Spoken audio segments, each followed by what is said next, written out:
अस्सलाम वालेकुम। Good morning, good evening and good afternoon, जिस टाइम भी आप हमारी वीडियो देख रहे हैं। आज की वीडियो का टॉपिक है घर बनाते वक्त नाकाबिले तलाफी गलतियां कौन सी होती हैं और उनका मदावा कैसे किया जा सकता है।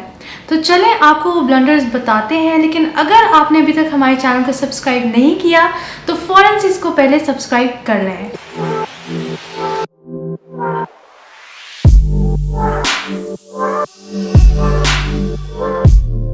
अच्छा, शुरू करने से पहले मैं आपको ये बताऊं कि कुछ ऐसी चीज़ें होती हैं, 4-5 बेसिक चीज़ें, अगर उन पे आप फोकस कर लेते हैं तो आप मेजर मेस से बच जाते हैं। वो 4-5 चीज़ें क्या होती हैं?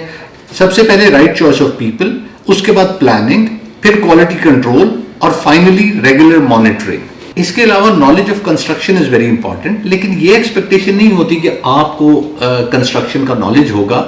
एक्सपेक्टेशन ये होती है, वो जो मैंने पहले पॉइंट बोला कि राइट चॉइस ऑफ पीपल। अगर आप सही लोग चूज कर लेते हैं, एक्सपीरियंस सुपरवाइजर ले लेते हैं, कोई नॉलेजेबल कॉन्ट्रैक्टर ले लेते हैं, तो आपको ये सब जानने की ज़रूरत नहीं होती। हाँ, अगर आपको इस तरह के लोग नहीं मिलते तो फिर प्रॉब्लम शुरू हो जाता है और मेस शुरू हो जाता है। ये मेन 4-5 चीज़ें थी, लेकिन हम एक एक गलती को आइडेंटिफाई करेंगे और बताएंगे कि उस गलती से कैसे बचा जा सकता है ताकि आपको कंस्ट्रक्शन में कोई परेशानी ना आए। पाकिस्तान में घर 2 टाइम पर शुरू नहीं करना चाहिए, एक बारिशों के सीजन में और दूसरा फॉग के सीजन में। बिल्कुल। नवंबर और दिसंबर में भट्टे बंद कर दिए जाते हैं, जिसकी वजह से ईंट का रेट बढ़ जाता है। जब ईंट का रेट बढ़ता है तो आपकी कंस्ट्रक्शन कॉस्ट ओवरऑल इसी तरह बढ़ जाती है। इसी तरह बारिशों के सीज़न में आपकी कंस्ट्रक्शन रुक जाती है, स्पेशली बुनियादों के केस में। तो तब भी आपको लेबर की कॉस्ट पड़ रही होती है और बाकी आपका खर्चा जो है वो बढ़ रहा होता है। अच्छा, साथ में ये बताऊं कि जून में नॉर्मली गवर्नमेंट कॉन्ट्रैक्टर्स या गवर्नमेंट की एजेंसीज अपने बजट एग्जॉस्ट कर रही होती हैं, उनकी जून में क्लोजिंग होती है। तो हो ये रहा होता है कि वो लोग मटेरियल प्रोक्योर कर रहे होते हैं और मटेरियल की शॉर्टेज हो जाती है। तो अगर आपका जून में कोई प्रोसेस घर का होना है, या मतलब साल लग जाता है घर बनने में, जून का महीना आता है उसमें, तो उस केस में आप ये ज़रूर करें कि मई में कुछ मटेरियल लेके और उसे स्टोर कर लें। उससे आपका काफ़ी सेविंग हो जाएगी उस टाइम पे। तो घर कंस्ट्रक्ट करने के लिए अच्छे महीने जो है वो फरवरी से मई तक हैं। इसके अलावा सितंबर और अक्टूबर भी अच्छे महीने हैं।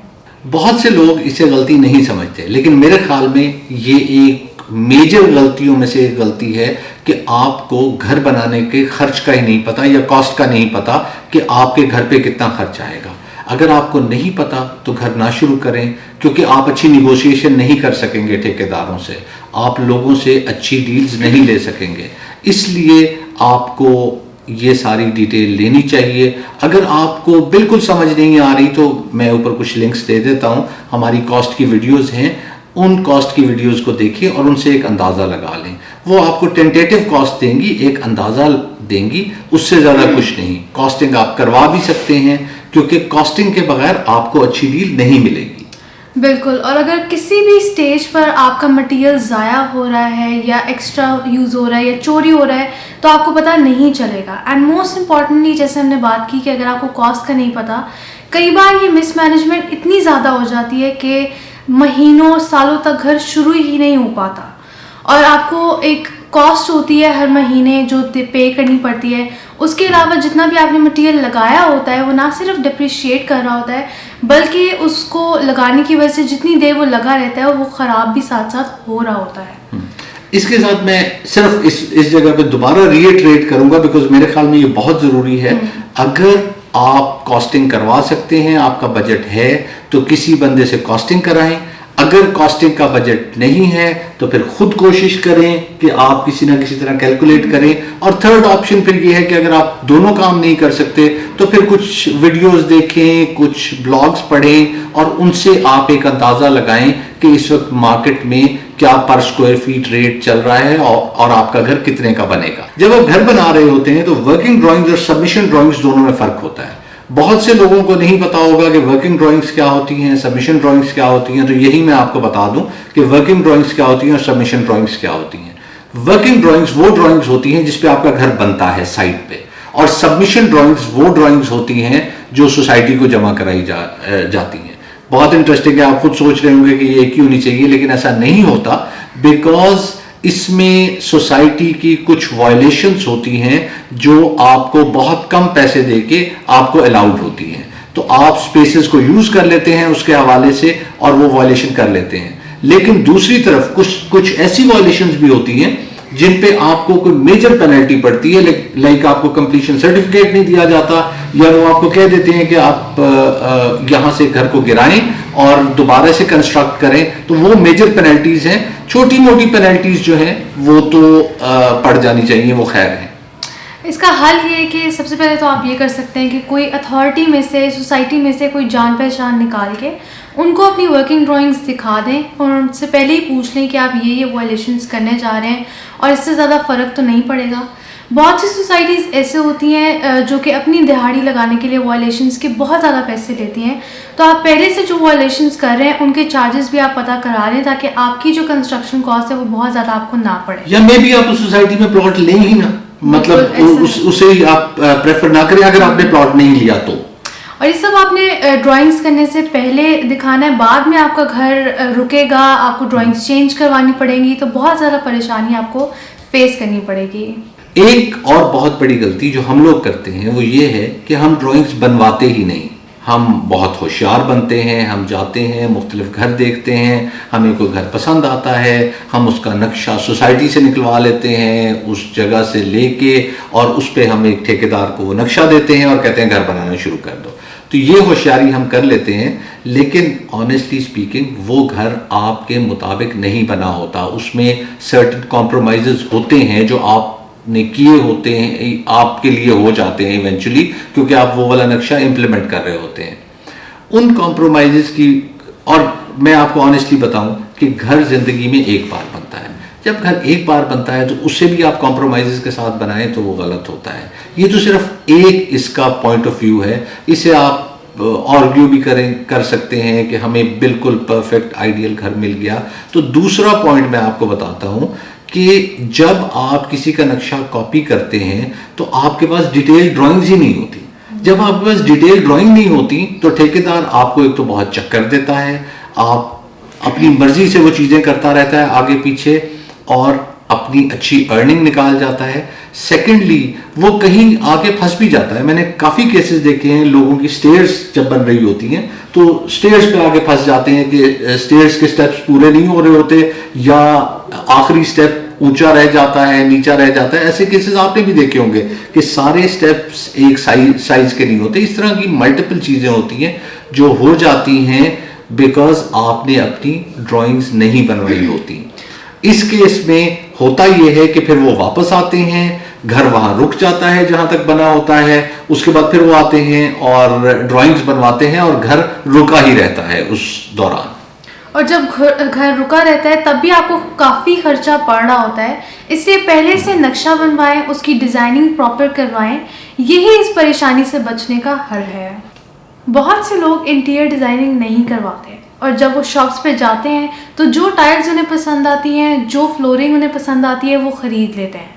बहुत से क्लाइंट्स ऐसे भी करते हैं कि वो उनकी ये कोशिश होती है कि जिस आर्किटेक्ट से वो एलिवेशन बनवा रहे हैं, जिससे वो स्ट्रक्चरल, प्लम्बिंग, इलेक्ट्रिकल ड्राइंग्स बनवा रहे हैं, उन्हीं से उनकी कोशिश होती है कि वो इंटीरियर डिज़ाइनिंग भी करा लें। लेकिन उस आर्किटेक्ट के पास इंटीरियर डिज़ाइनिंग करने की फैसिलिटी या कैपेसिटी नहीं होती है, सर्विसेज भी नहीं होती हैं एट टाइम्स उनके पास। You are right.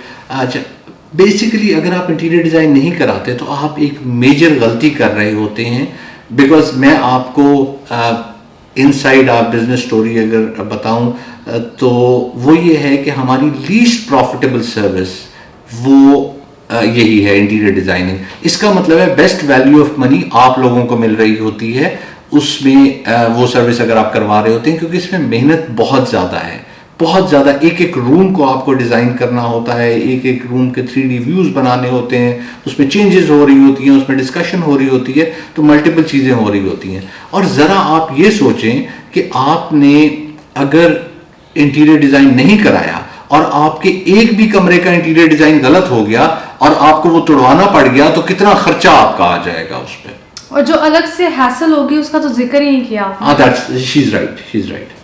आप जहां घर बनाने जा रहे हैं उस जमीन का सॉइल स्टेटस ना पता होना एक बहुत बड़ा ब्लंडर है, और ये ब्लंडर इतना भारी पड़ सकता है कि आपका घर गिर तक सकता है। तो इस केस में आपने ये ज़रूर करना है कि अगर सॉइल इन्वेस्टिगेशन की ज़रूरत है तो सॉइल इन्वेस्टिगेशन करवाएं, सॉइल इन्वेस्टिगेशन की रिपोर्ट लें। अगर आप उसमें इतने ज़्यादा डाउटफुल नहीं हैं और आपको कोई करीब के घर की किसी और की सॉइल इन्वेस्टिगेशन मिल जाती है तो वो एप्लीकेबल कर लें, या सोसाइटी वालों से लें, किसी एक्सपर्ट को लेके जाएं, कुछ करें। सॉइल को ज़रूर चेक करा लें और सॉइल का स्टेटस क्या है उस चीज़ को ज़रूर कंफर्म कर लें, क्योंकि अदरवाइज ये बड़ा सीरियस इशू बन सकता है आपके लिए। और जो घर में आप क्रैक्स देखते हैं उसकी भी एक रीज़न यही होती है। प्लीज़ उन लोगों से माल मत लें जो घर शुरू करने पर आ जाते हैं कि आपको किसी चीज़ की ज़रूरत तो नहीं है। ये लोग बेसिकली कमीशन एजेंट होते हैं जिनके डिस्ट्रीब्यूटर्स ऐसे माल बेच रहे होते हैं जिनकी क्वालिटी और क्वांटिटी इतनी अच्छी नहीं होती, और वो जगह जगह फिर फिर कर माल बेच रहे होते हैं। ज़रा इसे इस तरह सोचें कि आप कोई बिजनेस करते हैं या आप कहीं जॉब करते हैं और आप कोई प्रोक्योरमेंट कर रहे हैं, तो क्या ऐसा होता है कि जो आपके पास आता है उससे आप माल ले लेते हैं? ऐसा नहीं होता।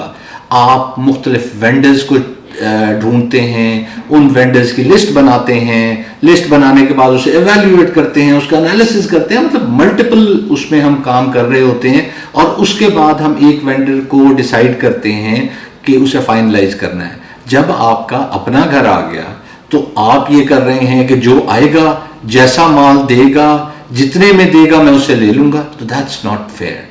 इसमें आपको थोड़ी सी एफर्ट करनी है, आपको जाना है टू अदर पीपल, जाके उनसे रेट्स लेने हैं और आपको अच्छे रेट्स लेने हैं। ये जो लाइबा भी मेंशन कर रही थी, जो मिडलमैन आपके आ जाते हैं और देते हैं सामान, वो आपको अमूमन परेशान करते हैं। या तो वो शुरू में आपको अच्छा माल दे देंगे और बाद में अच्छा नहीं देंगे, और बाद शुरू से ही बुरा देना शुरू कर देते हैं। वो शॉर्ट टर्म प्रॉफिट फोकस उनका होता है, लॉन्ग टर्म में वो नहीं सोच रहे होते। अच्छा, अब इस चीज़ को अगर मैं लेट्स से लेके जाता हूँ कि हम वेंडर्स, मल्टीपल वेंडर्स से मिलते हैं, तो उसके हमें फ़ायदा क्या होता है? दो फायदे होते हैं, और दोनों फायदे ही हमें चाहिए होते हैं। एक तो हमें क्वालिटी बहुत अच्छी मिलती है, और दूसरा हमें रेट बहुत अच्छा मिलता है, और साथ में सर्विस तो अच्छी होती है, वो टाइमली डिलीवरी दे देते हैं, लेकिन क्वालिटी भी इंप्रूव हो जाती है और प्राइस भी कम हो जाती है। तो मतलब what else do we need for that? तो रिसर्च भी आपने अच्छी सी करनी है before choosing the right vendor. तभी जो घर की आप क्वालिटी चाह रहे होते हैं वो तभी आएगी जब आप अपनी सही से रिसर्च कंप्लीट करेंगे। स्ट्रक्चरल ड्राइंग्स ना होने का मतलब ये है कि या तो आप बहुत ज़्यादा मटेरियल लगा रहे हैं या कम, तो दोनों चीज़ें नुकसानदेह हैं। एक तो आपका घर पायदार नहीं होगा, और दूसरे केस में आपका बहुत ज़्यादा खर्चा आ जाएगा, तो दोनों चीज़ों में आपको कोई फ़ायदा नहीं है। इसके अलावा जो ये पॉइंट लाइबा ने मेंशन किया है, एक और चीज़ इसमें मैं बता दूं कि ये तो इन्होंने ओवरऑल क्यूमुलेटिव जो घर पे मुकम्मल आपका सरिया सीमेंट वगैरह लगना है उसकी बात की। दूसरा ये है कि स्पेसिफिक एरिया पे उस तरह फोकस करके सरिया बजरी या सीमेंट नहीं डाला जाता। किसी जगह ज़्यादा डाल दिया जाता है, किसी जगह कम डाल दिया जाता है, जिसकी वजह से ओवरऑल स्ट्रक्चर की वो स्ट्रेंथ नहीं होती जो होनी चाहिए। तो एक तो ओवरऑल या आप ज़्यादा मटेरियल लगा रहे होंगे या कम, और साथ में कुछ स्पेसिफिक जगह पे आपका मटेरियल कम लगा हुआ होगा क्योंकि वो ठेकेदार की मर्जी है, और कुछ जगह पे ज़्यादा लगा हुआ होगा। अब मैं आपको बता दूं प्लम्बिंग और इलेक्ट्रिकल ड्राइंग्स के बारे में। प्लम्बिंग ड्राइंग्स और ना होना या इलेक्ट्रिकल ड्राइंग्स ना होना, आपकी एक गलती, प्लम्बिंग का एक पाइप फट जाना, लीक हो जाना, तो फिर आपको बहुत ज़्यादा तोड़ फोड़ करनी पड़ती है और बहुत ज़्यादा खर्चा आ जाता है उस सूरत में आपका। आप मान नहीं रहे होंगे कि ऐसा होता है, लेकिन ये बहुत ही कॉमन एरर है कि बहुत से लोग जब सारी पाइपिंग करा लेते हैं घर की, उसके बाद भी वो 1 से 2 दिन पानी चलाकर चेक नहीं करते। इससे एक तो वो सीपेज और लीकेज का बायस तो बनता है, और बाद में उनका जो वाटर प्रेशर है वो बहुत ज़्यादा ख़राब हो जाता है। और तोड़ फोड़ तो इसके अलावा होती ही है, और आपको काफ़ी ज़्यादा परेशानी उठानी पड़ती है, बिकॉज टाइल्स टूटती हैं, दीवारें टूटती हैं, और मतलब ये सारा काम दोबारा से करवाना पड़ता है। तो इसलिए प्लीज़, अगर आप ने पाइपिंग करवाई है उसे 1-2 दिन उसका प्रेशर चेक करें, उसका फ्लो चेक करें, लीकेज चेक करें, क्योंकि ये मेजर डैमेजेस आपके घर पे डाल सकते हैं ओवरऑल। अच्छा लाइबा, हम लेमैन जो हैं जब घर बना रहे होते हैं तो हम नॉर्मली इस चीज़ पे फोकस कर रहे होते हैं कि मजदूर काम कर रहा हो, काम चोरी ना कर रहा हो, मटेरियल टाइम पे पहुंचे, मटेरियल चोरी ना हो, ये सब चीज़ें देख रहे होते हैं, और ईंट कैसे लग रही है, सीमेंट कैसे लग रहा है, ये सब चीज़ें देख रहे होते हैं। लेकिन ये नहीं देख रहे होते कि जो हमारी ड्राइंग्स हैं उनके मुताबिक कंस्ट्रक्शन भी हो रही है या नहीं। ये बहुत ही ज़्यादा इम्पॉर्टेंट है और हम बहुत लोग गलती करते हैं, इसे मिस कर जाते हैं कि हम इग्नोर इस चीज़ को करते जाते हैं, और जब घर दूसरी छतों पे पहुंच चुका होता है तो तब पता चलता है कि सब हम गड़बड़ कर चुके हैं। तो सही से चेक कर लें कि सारा कुछ बायलॉज के मुताबिक बन रहा है कि नहीं बन रहा, आपकी ड्राइंग्स फॉलो हो रही हैं कि नहीं हो रही, और टाइम टू टाइम मेजरमेंट्स भी लेते जाएं। अगर आपको ऐसा लगता है कि आपके पास टाइम नहीं है तो एक अदद सुपरवाइज़र को हायर कर लें और उससे कहें कि वो इन सारी चीज़ों का ख्याल रखे, और आप भी टाइम टू टाइम उससे पूछते रहें। अब हम कुछ पॉइंट्स कॉन्ट्रैक्टर के डिस्कस करते हैं। एक बड़ी गलती लोग ये करते हैं कि बहुत सस्ता कॉन्ट्रैक्टर हायर कर लेते हैं। मैं ये बिल्कुल नहीं कह रही कि आपने बहुत महंगा कॉन्ट्रैक्टर हायर करना है, लेकिन आपकी डिसीजन इस चीज़ पे सिर्फ बेस नहीं करनी चाहिए कि कॉन्ट्रैक्टर सस्ता ही हो। रेट के हिसाब से अगर वो 5 to 10% अपना मार्जिन रख रहा है तो वो जायज़ है। और ऑनेस्टली स्पीकिंग, जब आप बहुत महंगा घर बना रहे होते हैं जिसमें मटेरियल की आपकी कॉस्ट ऑलमोस्ट 75% होती है, तो जब आप इस चीज़ के ऊपर फोकस कर रहे होते हैं कि जो बाकी 25 है उसी में आपने कॉस्ट रिड्यूस करनी है, तो ये इतना फेयर नहीं है। That's right. वही बात है, सस्ता रोए बार बार, महंगा रोए एक बार। और इसमें मैं एक चीज़ ऐड कर दूं कि वैल्यू ऑफ मनी आपने निकालना है। क्वालिटी पे पहला फोकस, उसके बाद कॉस्ट का फोकस। हम लोग काफ़ी बार इसे उल्टा कर रहे होते हैं और उसमें हमें इवेंचुअली नुकसान हो रहा होता है। ये सब इसमें प्रॉब्लम आ रही होती है। और 99% मैंने ये देखा है कि लोग उल्टा कर रहे होते हैं। वो पहले निगोशिएशन कर रहे होते हैं पैसों की और बाद में वो क्वालिटी की तरफ जाते हैं। एक्चुअली बहुत ज़्यादा कॉल्स हमारे पास आती हैं और पहला सवाल ये होता है कि आप पैसे कितने लेते हैं। उसमें वो नहीं देख रहे होते कि क्या बन रहा है, क्या बनाना है, क्या उन्होंने बनाना है, नक्शा भी नहीं भेजा होता। पहला सवाल ये होता है पर स्क्वायर फीट कॉस्ट क्या होती है। ऑनेस्टली स्पीकिंग मैं तो इतना सीरियसली ऐसी कॉल्स को नहीं लेता और मैं टेंटेटिव फिगर एक दे देता हूँ, वो अपनी जगह, बट कोई भी कॉन्ट्रैक्टर इसे सीरियसली नहीं लेगा अगर आप सिर्फ एक इस तरह कहेंगे कि जी घर पे खर्च कितना आएगा। नेक्स्ट पॉइंट ये है कि आप कॉन्ट्रैक्टर की बातों में आ गए, आप उससे कन्विंस हो गए और आपने कुछ सोचे समझे बगैर उसे अपना घर का ठेका दे दिया। ऐसे बिल्कुल मत करें। आप उससे जो उसके करंट प्रोजेक्ट्स चल रहे हैं उसके बारे में पूछें, वहाँ जाएं, उसको इवैल्यूएट करें कि वो किस तरह का काम करता है और नहीं करता। अच्छा, बाज़ लोग ये करते हैं कि वो आते हैं और वो कहते हैं हमें अपने फिनिश्ड घर दिखाएं। तो आपने पहले जब घर शुरू करना है तो आपने बुनियादें बनवानी है और ग्रे स्ट्रक्चर बनवाना है। तो वो घर देखा करें जिसमें ग्रे स्ट्रक्चर चल रहा हो, आपको पता लगे कि किस क्वालिटी का काम हो रहा है, किस क्वालिटी का ये काम करते हैं। फिनिशिंग में तो सब कुछ कवर हो चुका होता है और फिनिशिंग कंप्लीट हो चुकी होती है। साथ में अगर वो बिल्कुल फिनिश्ड आपको घर दिखाएगा तो वो लोग दिखा सकेंगे जिन बिल्डर्स ने घर बना के बेचने होते हैं और उनका घर नहीं बिका होता, वो आपको दिखा देते हैं। या कोई ऐसा कॉन्ट्रैक्टर दिखाएगा जो अपने किसी रिश्तेदार का घर दिखा देगा और रिश्तेदार के घर में होगा ये कि वो क्वालिटी होगी या नहीं होगी, वो तारीफें कर रहे होंगे कि ये बहुत अच्छा घर इन्होंने बनाया है, ये बहुत अच्छे कॉन्ट्रैक्टर हैं, और इवेंचुअली आप उसे कॉन्ट्रैक्ट दे देंगे और बाद में आपको क्वालिटी का पता लगेगा। तो पहले आपने ग्रे स्ट्रक्चर बनते हुए देखना है और उसकी क्वालिटी को चेक करना है कि वो कैसे हो रही है। बिल्कुल। और एक दफ़ा आपने मुझे बताया भी था कि एक फैमिली ने एड्रेस लिया सिर्फ उसमें कि हम लोगों ने सिर्फ बाहर से घर देखना है, और वहाँ जाके उन्होंने कहा कि हमने घर प्लान से आपका एड्रेस लिया है और हम क्या अंदर से देख सकते हैं आपका घर। जी, उस वक्त तो मुरव्वत में उन्होंने घर दिखा दिया और बाद में उनकी बड़ी सख्त कॉल आई मुझे कि आप इस तरह हमारे नंबर्स क्यों दे रहे हैं। उसके बाद हमने ये नंबर्स देने की गलती ख़त्म कर दी। We don't give number of houses even के इस नंबर के घर को जाके आप देख लें। हाँ, जो कंस्ट्रक्शन हो रही है उस घर को ज़रूर देखें और उसमें क्वालिटी को एवेल्यूएट करें। बहुत से लोग खुशी खुशी बता रहे होते हैं कि उन्होंने टर्नकी कॉन्ट्रैक्ट कर लिया पूरे घर का। कुछ लोग इसमें कामयाब हो भी जाते हैं, लेकिन ज़्यादातर लोग इसमें नाकाम हो जाते हैं। आपका क्या सजेशन है इस बारे में?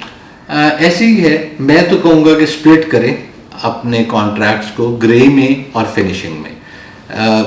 ग्रे में अगर आप उसे स्प्लिट कर देंगे तो पहले ग्रे होगा। ग्रे में आपको कॉन्ट्रैक्टर की क्वालिटी का भी पता लग जाएगा, उसकी सर्विस का भी पता लग जाएगा, उसकी कैपेबिलिटी का भी पता लग जाएगा कि ग्रे में उसकी क्या कैपेबिलिटी है और फिनिशिंग में उसकी कैपेसिटी क्या है। तो ये सब चीज़ें जब आपको पता चल जाएंगी तो फिर आपके लिए आसान होगा फिनिशिंग का कॉन्ट्रैक्ट भी उसे देना। तो दो में स्प्लिट कर लें, आपको एक तो आइडिया हो जाएगा। और एक और बहुत इंपॉर्टेंट टिप मैं यहाँ देना चाहूँगा, वो ये कि जब आप उसे ग्रे का कॉन्ट्रैक्ट दे चुके होते हैं and if you are satisfied, तो आपके इतने अच्छे टर्म्स बन चुके होते हैं कि आप फिनिशिंग का अच्छा निगोशिएट कर जाते हैं रेट। तो वो एक एज आपको मिल जाता है अगर आप स्प्लिट कर लेंगे। बिल्कुल। स्पेस को सही से यूटिलाइज ना करना एक बहुत बड़ी गलती है। कई बार आप स्पेसेस ज़ाया भी कर सकते हैं। कोई कमरा आप बहुत छोटा या बहुत बड़ा भी बना देते हैं। तो इसका हल ये है कि आपने जब भी आप डिज़ाइन करवा रहे हैं उससे पहले आपने अपनी सारी रिक्वायरमेंट्स पेज के ऊपर लिख लेनी है। रूम के साइजेस आपने लिख लेने हैं, जो आपको साइजेस पसंद हैं पहले से। याद रखें कि जो रूम अगर छोटा बन जाए या बड़ा बन जाए वो बाद में सही नहीं हो सकता या सही कराना बहुत मुश्किल होता है। और अगर आर्किटेक्ट कोई रूम आप छोटा चाह रहे हैं उसे बड़ा बना देगा तो इसमें सिर्फ आर्किटेक्ट की गलती नहीं है, इसमें आप भी उतने ही जिम्मेदार हैं इसके। तो पहले से हर चीज़ अलाइन करके, और नुकसान तो जाहिर है आपका ही होगा, मतलब आर्किटेक्ट का तो इवेंचुअली नहीं होगा। और मैं ये कहूँगा कि ख़वातीन को बेसिकली ये इनिशिएटिव लेना चाहिए कि उन्हें जो रूम पसंद आता है उसकी मेजरमेंट लें। मैं मानता हूँ कि वेंटिलेशन और लाइट बहुत इंपॉर्टेंट है, लेकिन इस पर बहुत ज़्यादा फोकस ना करें कि आप इसे ओवरडू कर जाएं। जितनी ज़रूरत है उतनी रखनी चाहिए, उससे ज़्यादा नहीं।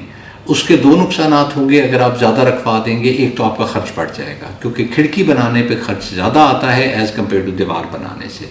और साथ में जो दूसरा नुकसान होगा वो ये होगा कि आपके घर का टेम्परेचर उस तरह से कंट्रोल आप नहीं कर पाएंगे।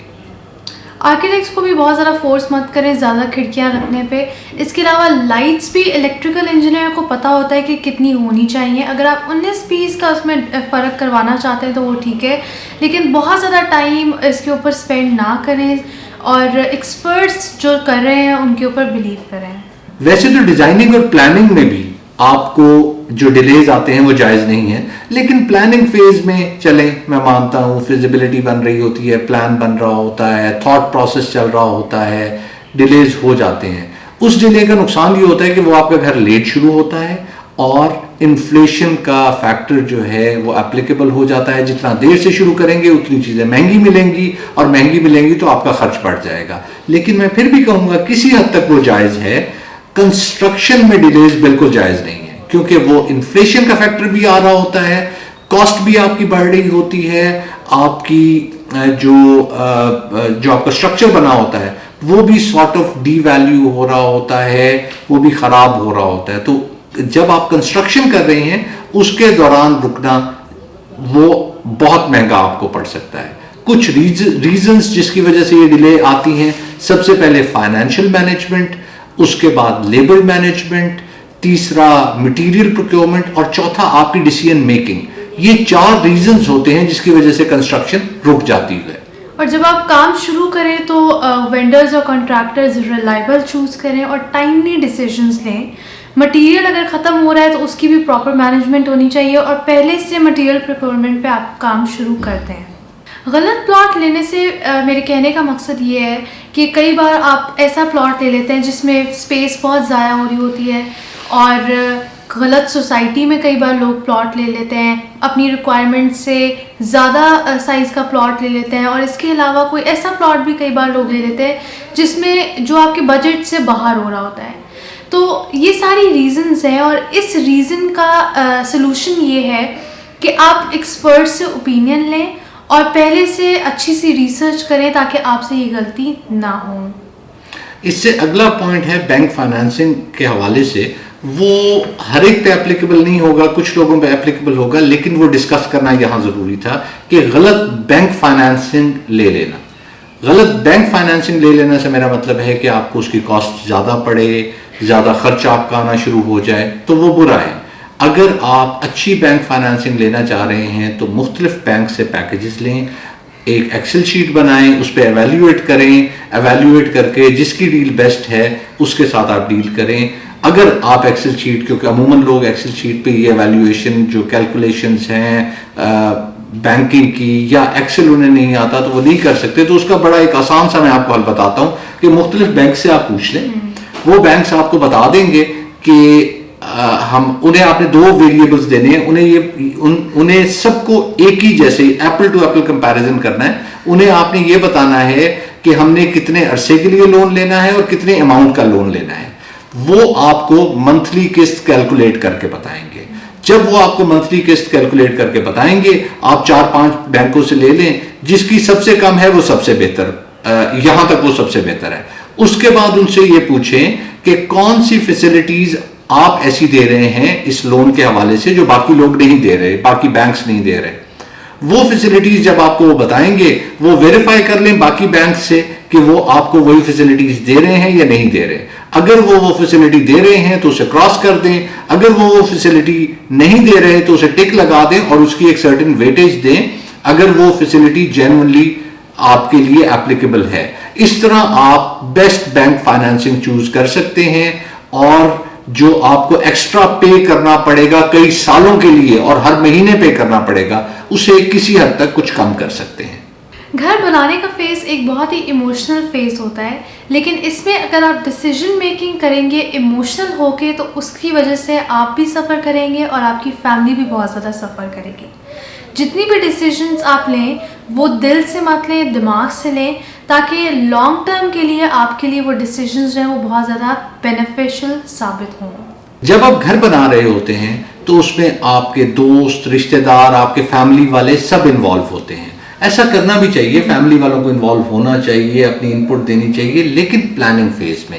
जब आपका घर कंस्ट्रक्शन फेज में चला जाता है उस वक्त लोग आते हैं और मशवरा देते हैं।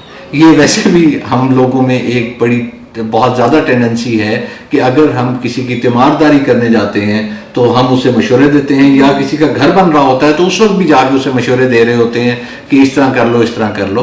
तो मशवरे ज़रूर सुने, क्योंकि आपने लड़ाई नहीं करनी अपने रिश्तेदारों से, अपने दोस्तों से, उनकी बातें ज़रूर सुने, लेकिन काम वैसे ही करें जैसे ड्राइंग में हुआ है। बिकॉज अगर आप उससे मुख्तलिफ तरीके से काम करेंगे तो एक तो आपके पैसा ज़ाया हो सकता है, आपका डिज़ाइन ख़राब हो सकता है, और सबसे बड़ी बात कोई मेजर गलती भी हो सकती है। बिकॉज जब ड्राइंग्स बनी होती हैं उसमें ये सब चीज़ों को उन्होंने इनकॉर्पोरेट किया हुआ होता है कि कैसे बनना है। जब आप उसे ऑल टुगेदर चेंज करवा देते हैं तो कोई मेजर स्ट्रक्चरल ब्लंडर भी हो सकता है उसमें।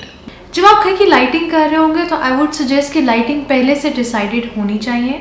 अगर आप पहले से डिसाइड नहीं करेंगे तो बाद में ये होगा कि आपके कमरे में लाइट्स कम हो जाएंगी, जिसकी वजह से रोशनी कम होगी और बाद में अमूमन लाइट्स ऐड करना काफ़ी मुश्किल हो जाता है। और अगर आपने लाइट्स डिज़ाइन करवा ली हैं जैसे आपने बताया तो बहुत अच्छी बात है। अदरवाइज एक काम ज़रूर करें कि किसी इलेक्ट्रिकल इंजीनियर से या किसी समझदार आदमी से मशवरा ज़रूर कर लें कि किस तरह आपने इसे प्लान करना है। घर में बेतहाशा चीज़ें भर देना, ये अमूमन उन लोगों के साथ होता है जो बड़े रेंटेड घर से अपने छोटे घर में शिफ्ट हो रहे होते हैं और वो चीज़ें बेचने के बजाय सारी चीज़ें जो है वो ले जाते हैं और उसकी वजह से बहुत ज़्यादा क्लटरिंग हो जाती है आपके घर में। मैंने बहुत सी वीडियोस में क्लटरिंग के बारे में बात की है, घर को साफ़ रखने के बारे में बात की है। अगर आप डिटेल में जानना चाहते हैं तो उस वीडियो का लिंक भी मैं ऊपर शेयर कर दूंगी।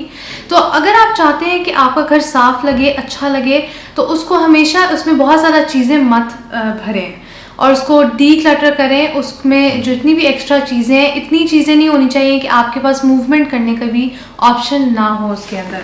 बिल्कुल, हमारी सजेशन यही है कि आप सामान कम से कम रखें और अगर आपके पास एक्स्ट्रा सामान इकट्ठा हो गया है, कोई आप शॉपिंग के शौकीन हैं या कोई ऐसा रीज़न है तो आप उसे सेल कर दें।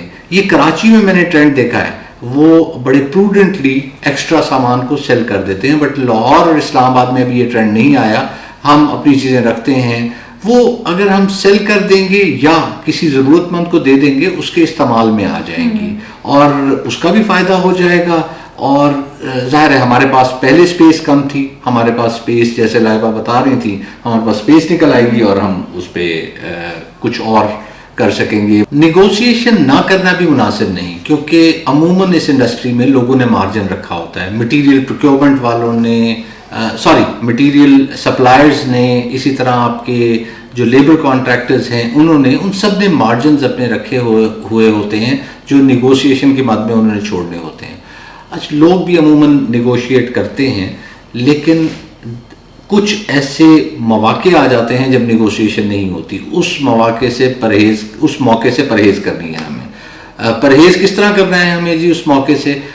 एक तो लास्ट मोमेंट आपको ये बताया जाता है कि मटेरियल ख़त्म हो गया है, आप मार्केट में रश करते हैं, वहाँ से जल्दी से मटेरियल पकड़ते हैं और ला के देते हैं, क्योंकि आपने काम शुरू कराना होता है, आपकी लेबर फारिग बैठी होती है, उस वक्त आपके पास टाइम नहीं होता निगोशिएशन का। साथ में ग्रे स्ट्रक्चर में ये फिर भी चल जाता है, क्योंकि ग्रे स्ट्रक्चर में 6, 7, 8 आइटम होते हैं, उसमें आपने अपने वेंडर्स डेवलप किए हुए होते हैं। वो वेंडर्स आप उन्हें फ़ोन करते हैं, वो माल भेज देते हैं। लेकिन जब फिनिशिंग में आके ये होता है कि बताया जाता है कि अब टाइल फौरी चाहिए, तो आप मार्केट में अच्छी टाइल ढूंढ रहे होते हैं, खूबसूरत टाइल ढूंढ रहे होते हैं, जो वहां सूट करेगी वो टाइल ढूंढ रहे होते हैं, ना कि आप ऐसी टाइल ढूंढ रहे होते हैं जिसमें आपको बेस्ट वैल्यू मिले। और जो आपको अच्छी टाइल मिल जाती है, आप फौरन उसे लोड कराते हैं और घर जहां बन रहा है वहां साइट पे पहुंचा देते हैं। उसमें आप निगोशिएशन नहीं कर पाते। फिनिशिंग में बहुत मौकों पे ऐसे होता है आप निगोशिएशन नहीं करते, हालांकि बहुत बहुत बड़ा मार्जिन और बहुत अच्छा मार्जिन होता है जो आपको निगोशिएशन में छूट जाता है। और पहले भी हमने बताया कि 75% इज मटेरियल कॉस्ट। अगर उसे आपने निगोशिएट ना किया तो वो आपको कॉस्ट अच्छी नहीं मिलेगी। बिल्कुल, जब आप निगोशिएट नहीं करेंगे तो ऑब्वियसली आपको चीज़ें महंगी मिलेंगी। जब आपको चीज़ें महंगी मिलेंगी तो आपका घर की कॉस्ट बढ़ जाएगी। इसलिए मार्केट रिसर्च करें, सही से प्राइसेस देखें और निगोशिएट करवाएं, ताकि आपको ओवरऑल कॉस्ट भी कम पड़ सके। और मैं हमेशा ये सजेस्ट करूंगा कि चीज़ें पहले डिसाइड कर लें। ठीक है, चाइनीज कंटेनर्स खत्म हो जाते हैं, वो माल खत्म हो जाता है, बट उससे मिलती जुलती चीज़ें आपकी डिसाइडेड होनी चाहिए, या आपका इंटीरियर बना हुआ हो तो उसमें भी कोई हर्ज नहीं है। घर की फिनिशिंग करवाते वक्त अगर आपका कोई मटेरियल शॉर्ट हो गया तो आपका बहुत बुरा हाल हो जाएगा। मैं आपको उसकी एग्जांपल देता हूँ। आपने टाइल्स ली, टाइल्स लेके आप वेस्टेज भी लेके आए, एक्स्ट्रा टाइल्स कुछ लेके आए कि वेस्टेज होगी। अगर मिस्त्री से एक्स्ट्रा वेस्टेज हो गई तो होगा क्या? अब आपका बुरा टाइम शुरू, बिकॉज आप मार्केट में जाएंगे, ज़्यादातर लोग चाइनीज टाइल्स लगा रहे हैं, चाइना का माल लगा रहे हैं, वो कंटेनर आते हैं, कंटेनर ख़त्म हो जाते हैं। अगर आपकी टाइल्स अभी वो वाली ख़त्म हो चुकी है मार्केट से, तो आपको वो वेंडर टाइल नहीं देगा। फिर आप सारे शहर में घूमना शुरू करेंगे और वो टाइल सर्च करना शुरू करेंगे कि वो किसी तरह मुझे टाइल्स मिल जाएं, और आपको नहीं मिलेंगी। अल्लाह करे आपको वो मिल जाएं, लेकिन अगर आपको वो टाइल्स नहीं मिलती तो फिर आपका मज़ीद बुरा टाइम शुरू, बिकॉज आपको वो सारी टाइल्स तोड़वानी होंगी और उन टाइल्स की जगह दूसरी टाइल्स लगवानी होंगी। ये नहीं हो सकता कि आप किसी और डिज़ाइन की टाइल्स वहाँ लगवा दें, क्योंकि आप टाइल्स अब लगवा चुके हैं वहाँ और उसके बाद कुछ शॉर्ट हुई हैं। उसके कुछ सॉल्यूशंस हैं। एक तो आप लेट से अगर बाथरूम में लगवा रहे हैं और वॉल पे लगवा रहे हैं तो थोड़ी सी हाइट नीचे कर लें, कुछ टाइल्स ऊपर से आप छोड़ दें। या उसका दूसरा तरीका ये है कि आप ऐसे मटेरियल्स चूज़ करें जो आपको बाद में भी मिलते रहें।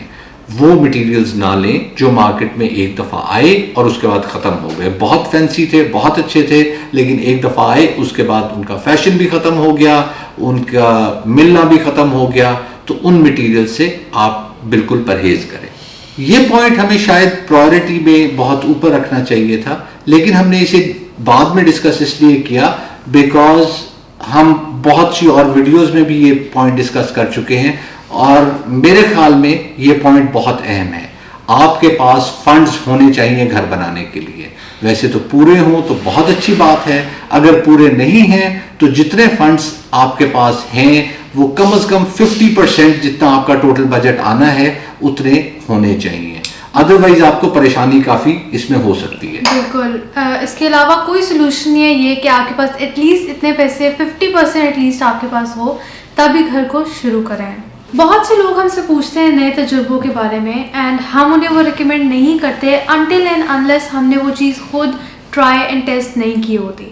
Once we try and tested, उसके बाद फिर हम नई चीज़ें अपने क्लाइंट्स और लोगों को रिकमेंड करते हैं। ऐसी गलती ना करें कि आप नई चीज़ें ट्राई करें बिकॉज आपने अपने घर को कमर्शियली वायबल भी रखना होता है। एक ऐसी चीज़ जो आपने नई ट्राई की और वो मार्केट में अपनी जगह नहीं बना सकी, तो आपके घर को बेचना, अगर कभी भी आपको ज़रूरत पड़ती है उसे बेचने की, वो पैसे निकालने की, तो बेचना मुश्किल हो जाता है। बाज़ दफ़ा ग्राहक लगता ही नहीं है, और अगर ग्राहक लगता है तो ऐसा ग्राहक लगता है कि वो बहुत कम रेट लगा रहा होता है। अपनी ख्वाहिशात ज़रूर पूरी करें, वो मैं आपको नहीं रोकूंगा, लेकिन इस एलिमेंट को भी जहन में रखें कि आपका घर कमर्शियली वायबल हो। जब हम किसी भी नक्शे को कॉपी करते हैं तो बाज़ औक़ात लोग अपने प्लॉट के मुताबिक उसकी ओरिएंटेशन नहीं देखते कि उसकी खिड़कियाँ कहाँ पे आनी चाहिए, उसकी बाकी चीज़ें कहाँ पे होनी चाहिए। तो आर्किटेक्ट का ये एक बहुत मेजर काम होता है कि वो सारी ओरिएंटेशंस प्रॉपर्ली रखे और उसको ध्यान से इस चीज़ को देखें। एक्चुअली आप ये समझ रहे होते हैं कि ये घर जो मैंने देखा है ये मेरे लिए आइडियल है, हालांकि ऐसा होता नहीं है, वो आपके लिए आइडियल नहीं होता। आपके प्लॉट किसी और डायरेक्शन में फेसिंग होता है, उसका प्लॉट किसी और डायरेक्शन में फेसिंग होता है, तो आपको बहुत सारी प्रॉब्लम्स बाद में आ सकती हैं। इसका सोल्यूशन यही है कि आप आर्किटेक्ट से डिज़ाइन करवाएं और उसी को, क्योंकि बेहतर इसके बारे में पता होता है। एक दफ़ा I got a call from a software engineer और उसने ये कहा कि उसने अपना सारा घर खुद डिज़ाइन किया, एंड आई वाज शॉक्ड। मुझे बिल्कुल एक ऐसा लग रहा था, मैंने उनसे कहा कि ये तो वही वाली बात है कि मैं ये कहूँ कि मैं एक सॉफ्टवेयर इंजीनियर नहीं हूँ, लेकिन मैं अगर ये कहूँ कि मैंने वेबसाइट्स और सॉफ्टवेयर्स खुद अपने डिज़ाइन किए हैं, तो वो एक अजीब सी बात हो जाएगी। जी लाइबा, ये ऐसी है जिसका काम उसी को साजे, वो एक मिसाल भी है। तो जिसका काम है उसे करने दें, और खुद डिजाइन करने से ज्यादा बेहतर है फिर कि कोई ना कोई आप कॉपी ही कर लें, उससे ये ज्यादा बेहतर है खुद डिजाइन। अगर आपको डिजाइनिंग नहीं आती तो फिर ना करें। घर का पुराना फर्नीचर और सामान आपको नए घर में भी लेके जाना होता है। 90% लोग जब घर बना रहे होते हैं तो उनके फंड्स खत्म हो जाते हैं घर बनाते बनाते, और वही पुराना सामान उन्हें उस नए घर में शिफ्ट करना होता है। लेकिन जब डिज़ाइन कर रहे होते हैं, जब वो बनवा रहे होते हैं, तो वो जहन में ये रखते हैं कि यहाँ नया बेड कैसा लगेगा, नया सोफ़ा कैसा लगेगा, हालांकि वो तो पुराना ही आना है। तो आपकी जो पुराना फर्नीचर है उसके मुताबिक उसे वो सारा डिज़ाइन होना चाहिए। और मेरे ख्याल में लाइबा इस पर बेहतर बता देंगी। इंटीरियर डिज़ाइनर की बात आ गई, इंटीरियर डिज़ाइनिंग की बात आ गई है, तो she should tell more on that. बिल्कुल।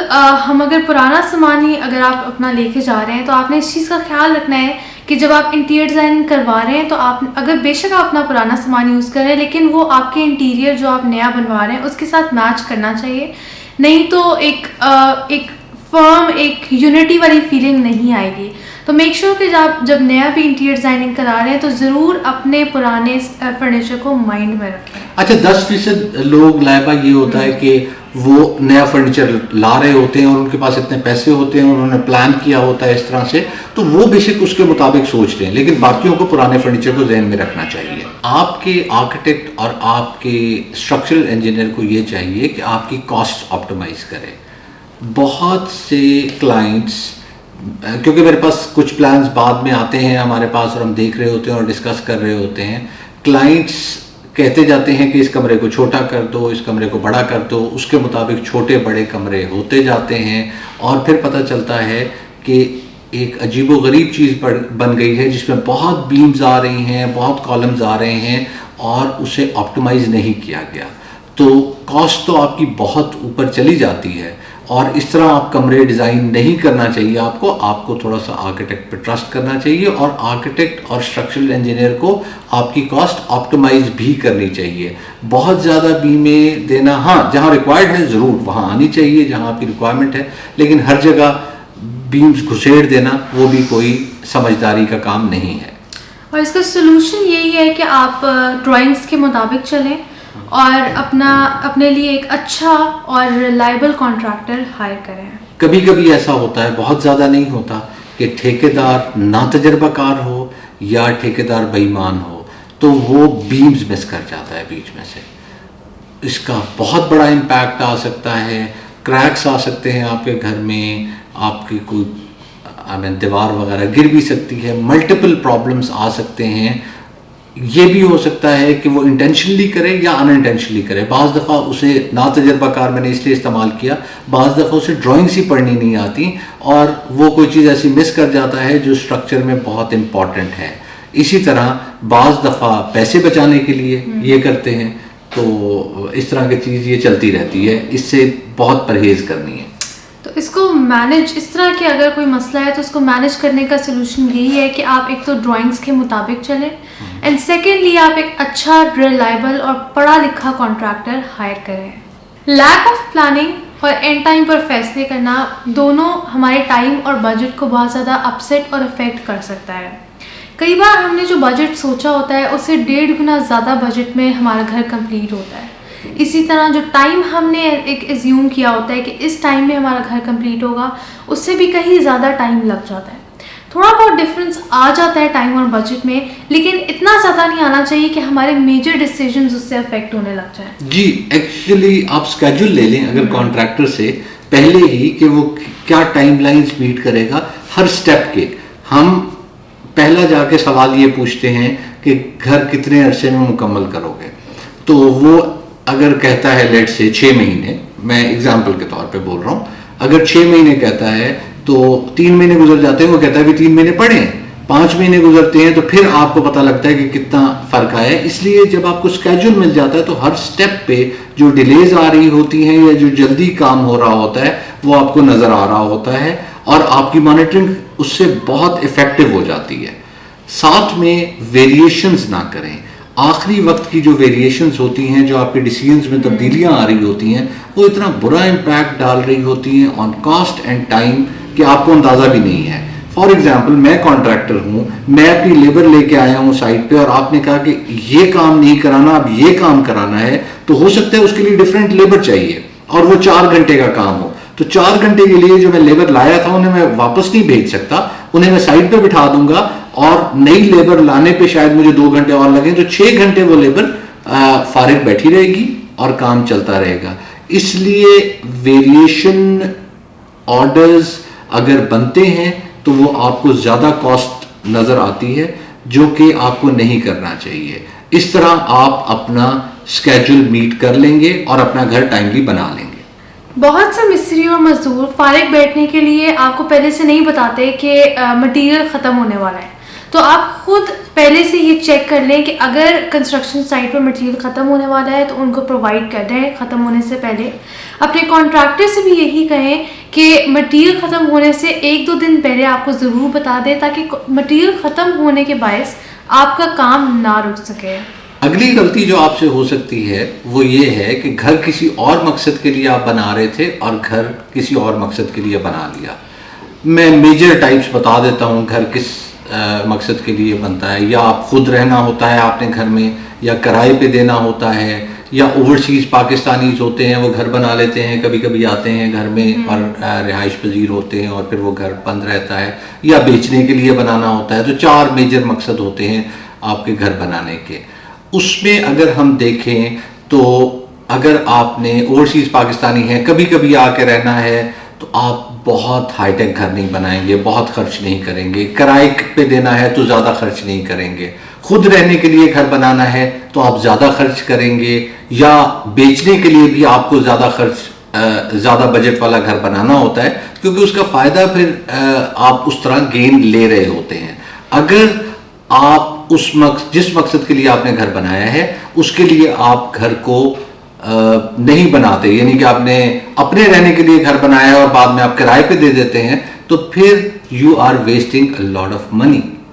बिल्कुल, तो इसके हिसाब से आप ये पहले से प्लान कर लें कि आपने घर में किस तरह से रहना है और आपने किस मकसद के लिए उसको यूज़ करना है, और अगर आपके पास कोई बैकअप प्लान है तो उसको उसी तरह से डिज़ाइन करवाएं और उस पर उतना ही खर्चा करें। हाँ, ये बैकअप प्लान वाला idea is very good, because उसका फ़ायदा ये होता है कि अगर आपके पास ये ऑप्शन है कि मैं खुद भी रह सकता हूँ और किराए पे भी दे सकता हूँ, तो उस तरह फिर आप डिज़ाइनर से डिज़ाइन करवा लें। आई एम सॉरी, लेकिन यहाँ पर ये बहुत ज़्यादा हो रहा है कि हम बाहर के डिज़ाइंस देखते हैं और हम यहाँ पर कॉन्ट्रैक्टर के पास लेके आते हैं कि हमें यही चीज़ चाहिए और यही हमें बना दें। वी नीड टू अंडरस्टैंड कि अभी यहाँ पर उस तरह की क्वालिटी के मटेरियल्स अवेलेबल नहीं है और इसके साथ उस तरह की वर्कमैनशिप भी नहीं है। उनके पास बहुत ही अच्छी मशीन्स होती हैं, बहुत हाईटेक मशीन्स होती हैं जिनके साथ वो काम करते हैं।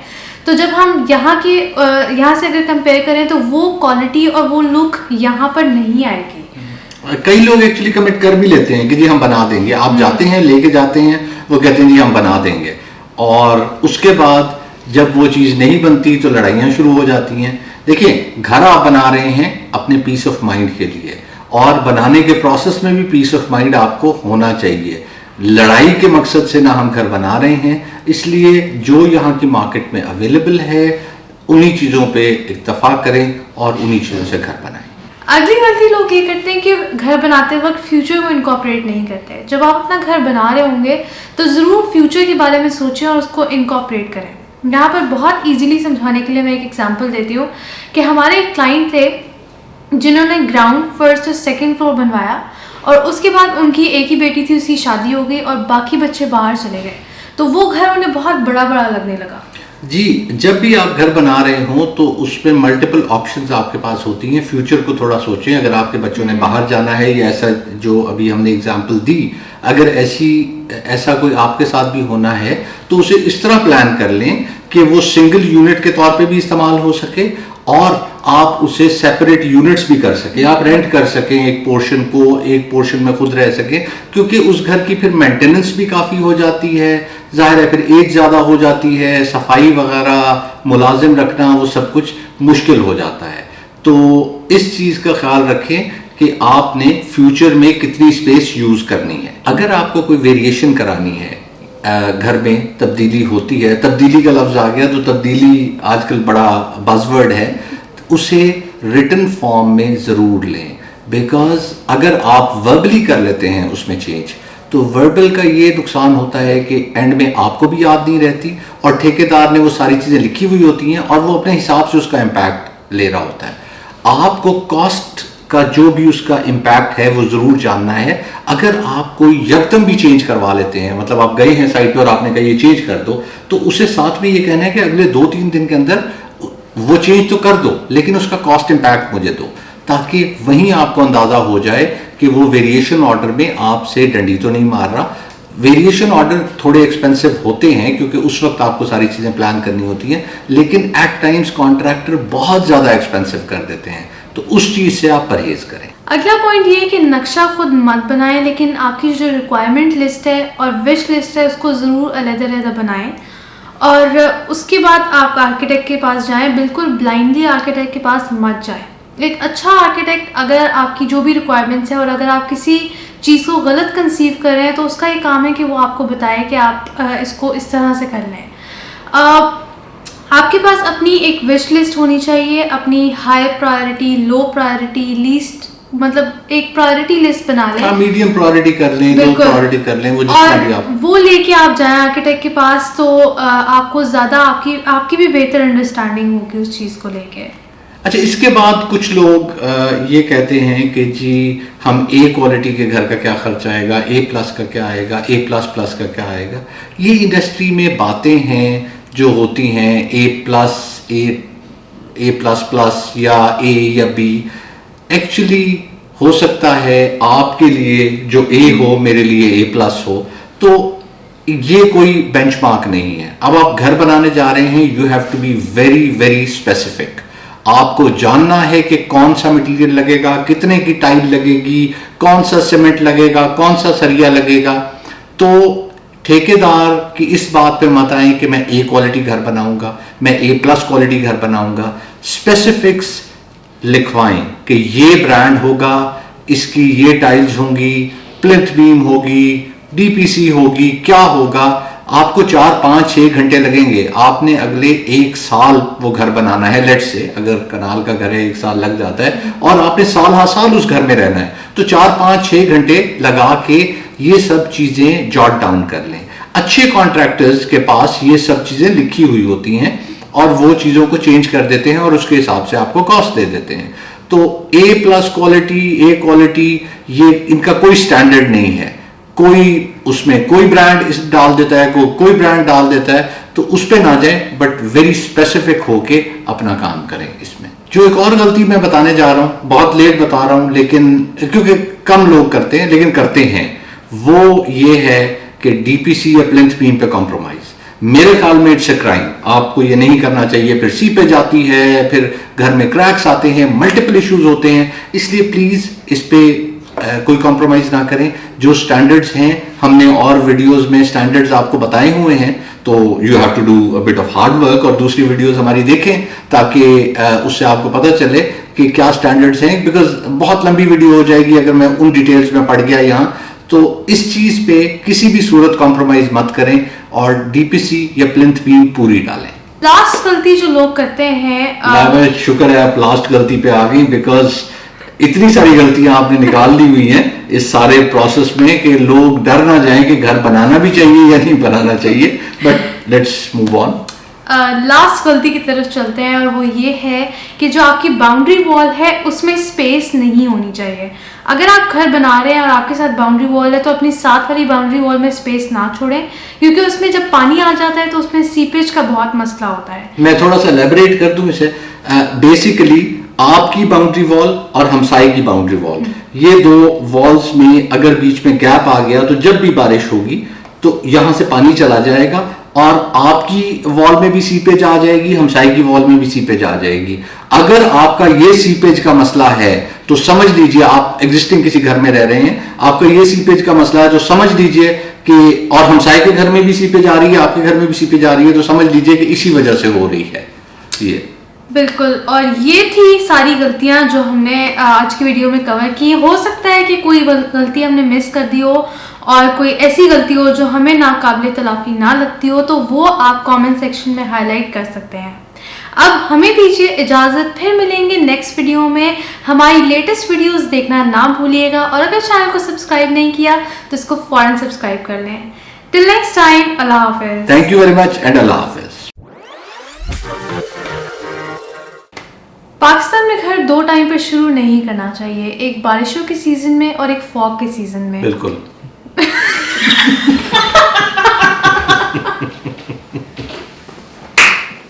और मजदूर फारिग बैठ सॉरी मैंने पी नहीं, मैंने पी नहीं है।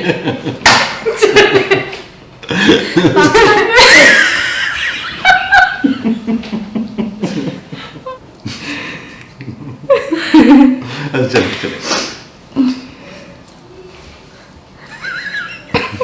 बहुत से मिस्त्री और मजदूर मेरे तो छेड़ बन गई। मैंने भी डाला है, दवा कर।